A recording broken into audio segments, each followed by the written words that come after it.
Alhamdulillah Rabbil Alamin wa salatu wa salam ala Sayyid al-Mursalin. Parmi les histoires incroyables, l'histoire de Mu'adh ibn Amr ibn al-Jamouh. Un homme que Abdurrahman ibn Auf رضي الله عنه وأرضاه dit ما سرني أنني كنت واقفا بين رجلين غيرهما كائنا من كان غير الرسول عليه الصلاة والسلام. Ça veut dire, rien ne m'a été préférable que d'être entre ces deux hommes-là, à part le prophète. Et il était entre Mu'adh ibn Amr ibn al-Jamouh et son frère Mu'awwadh ibn Amr ibn al-Jamouh. Pourquoi a-t-il dit ça? Eh bien, ces deux frères-là, nous allons vous conter un petit peu deux petites anecdotes de leur histoire. Des jeunes hommes qui se sont convertis tôt à l'islam et qui ont montré une jurisprudence et une compréhension de cette religion qui était rare.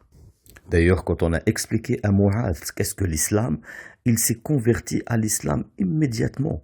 Et il a dit كأن أول هذا الدين طهارة للبدن بالوضوء ونهايته طهارة للروح بالصلاة. Il a dit que cette religion, c'est comme si son début était le fait de purifier son corps par le wudu et sa fin, c'est le fait de purifier son âme par la prière. Et le sahabi qu'il avait appelé à l'islam, qui s'appelait Mus'ab ibn Umayr, il a été étonné et il lui a dit Ma asra'a ma faqihta ya Mu'adh. Qu'est-ce que tu comprends vite, ô Mu'adh? Dites-vous que l'intelligence de ces deux hommes, ces deux montagnes dans l'islam, qui sont Mu'adh et Mu'awwadh, était que leur père avait une statue qu'il adorait. Et cette statue était appelée Manat. Et ils savaient que leur père vénérait ce faux dieu et pratiquement allait combattre tous ceux qui insultaient cette statue qu'ils considéraient son Dieu. Ils ont dit, comment allons-nous faire pour que notre Père sache que cette statue n'est qu'un faux Dieu, qu'il adore de la pierre, mais qu'il doit adorer celui qui a créé la pierre et l'homme, Allah. Leur père avait construit une sorte de petit temple chez lui pour cette statue qu'il considérait son Dieu. Alors, Mu'adh et Mu'awwadh ont pris la statue et ils l'ont jetée dans le caniveau, là où les excréments passent, etc. Leur père se réveille le matin. Qui a fait ça à mon Dieu? Qu'il soit maudit. Alors il prend son Dieu, entre parenthèses, cette statue, qu'il nettoie et il la remet dans le temple qu'il avait fait dans sa maison pour cette statue. Le lendemain, pareil. Les enfants viennent la nuit pendant que leur père dort, ils prennent la statue et ils la jettent dans les excréments. Alors, le père, qui a fait ça à mon Dieu? Qu'il soit maudit, qu'il soit ceci. Alors, il sort cette statue qu'il considère son Dieu, la nettoie et la remet le troisième jour pareil. Sauf que ce troisième jour, il prend une épée qu'il met autour du cou de cette statue qu'il considère son Dieu et il lui dit « Oh Manat, voici l'épée. Celui qui veut te faire de mal, tue-le, fais ce que tu veux de cette épée, tue-le. » Et il va dormir. Le quatrième jour, il se réveille. Son Dieu, qui est cette statue, est dans les excréments, dans le caniveau. Alors, sa femme le regarde, lui dit, mais sors ton Dieu de là. Il lui dit, s'il est un Dieu, alors qu'il s'en sort lui-même. S'il était un Dieu, il ne se laisserait pas jeter dans les excréments. Ashhadu an la ilaha illallah wa anna Muhammadan Rasulullah. Et il s'est soumis à l'islam. Regardez l'intelligence et la perspicacité de ces deux enfants qui a mené leur père à se soumettre à l'islam. Deux hommes magnifiques qui ont été des perles dans l'islam. D'ailleurs, l'histoire de leur vie, comment a été jusqu'à la fin, a été une chose incroyable. Pourquoi Abdurrahman ibn Auf a dit « Ma place entre ces deux jeunes hommes, je ne l'échangerai pour rien au monde, sauf pour être à côté du prophète Mohammed sallallahu alayhi wa sallam. » Un jour, pendant la guerre, parce que ces deux jeunes hommes-là, Mu'adh et Mu'awwadh ibn Amr ibn al-Jamouh, ils ont fait le jihad. Ils ont fait la guerre pour défendre l'islam. Et un jour, Abdurrahman ibn Auf, il dit, un jeune homme, jeune, il me fait signe, me pince comme ça. Et Abdurrahman dit, c'est moi que tu appelles? Il dit, oui. Que veux-tu? Il lui dit, montre-moi Abu Jahl, c'est qui? Pourquoi?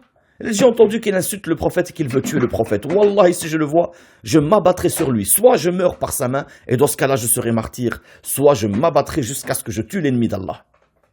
Abdurrahman dit, subhanallah, j'étais réjoui de voir un jeune homme aussi déterminé et aussi attaché à la religion de son Seigneur, au point qu'un jeune homme comme lui, il est prêt à combattre un noble et fort parmi les guerriers de Quraysh, Abu Jahl. À peine il lui a dit, si je le vois, je te le montrerai. À peine il se remet à l'endroit, Abdurrahman ibn Auf, un autre jeune homme l'appelle de l'autre côté. Oui, que veux-tu? Montre-moi Abu Jahl. Pourquoi? Je vais le combattre. Et il lui dit la même chose. Il lui a dit, comment tu t'appelles? Il a dit Mu'awwad. Mais c'est qui le jeune homme là à ma droite? Il a dit, c'est mon frère Mu'adh. C'est à partir de là que le prophète sallallahu alayhi wa sallam, il a dit, que Abdurrahman ibn Auf, il a dit, je n'échangerai pas ma place entre ces deux jeunes hommes-là, parce qu'il était entre les deux, pour rien au monde, sauf pour être à côté du prophète sallallahu alayhi wa sallam. Et effectivement, quand Abu Jahl, ils l'ont vu, il est venu, Abdurrahman ibn Auf, il leur dit, l'homme que vous demandez, c'est qui Abu Jahl? Il est là-bas. Et le pire, c'est que certaines personnes ont dit à Mu'adh, attention, Abu Jahl, il est connu, il a fait plusieurs guerres, plusieurs combats, il est défendu par ça sera dur d'arriver vers lui. Mu'adh, il a dit, Wallah, cela ne m'a rajouté que du courage. Et parce que, dites-vous une chose, ces gens-là, ils aiment la mort pour Allah plus que le mécréant aime la vie. Alors Mu'adh et Mu'awwad se sont précipités vers Abu Jahl pour le combattre et le tuer. Et Mu'awwad, il a réussi à frapper Abu Jahl avec un premier coup d'épée et à le combattre. Il lui a coupé la jambe pratiquement, il lui a mis un coup d'épée, il lui a coupé la jambe, etc. Mais les kuffars, quand ils ont vu cela, ils ont commencé à lancer des flèches et des lances sur Mu'awwad. Et il continuait à combattre Abu Jahl avec son épée jusqu'à ce qu'il a tué Abu Jahl. Et quand il a tué Abu Jahl, il a succombé à ses blessures dues aux flèches et aux lances des kuffars qui l'ont vu tuer Abu Jahl. Et quand Mu'adh est venu pour combattre aussi Abu Jahl et l'achever, alors Ikrima, le fils d'Abu Jahl, a mis un coup d'épée dans le bras de Mu'adh. Et Mu'adh a dit que son bras était resté accroché juste par un bout de peau entre son flanc et son bras. Et il a continué à combattre avec cela. Et quand il a vu que son bras l'empêchait de continuer de combattre, alors il a mis son bras par terre, il a mis sa jambe dessus et il l'a arraché jusqu'à ce qu'il puisse combattre plus librement. Et il a continué cette guerre avec un seul bras. Dites-vous que ce jeune homme s'est arraché le bras pour continuer à combattre. Et il a fait toutes les autres guerres avec le prophète sallallahu alayhi wa sallam, avec un seul bras. Et quand on lui disait pour ton bras, il a dit j'espère qu'il m'a précédé vers le paradis. Ceci est l'histoire de deux montagnes dans la religion qui sont Mu'adh ibn Amr ibn al-Jamuh radiyallahu anhu ardah et son frère Mu'awwad ibn Amr ibn al-Jamuh al-Shahid radiyallahu anhu wa ardah.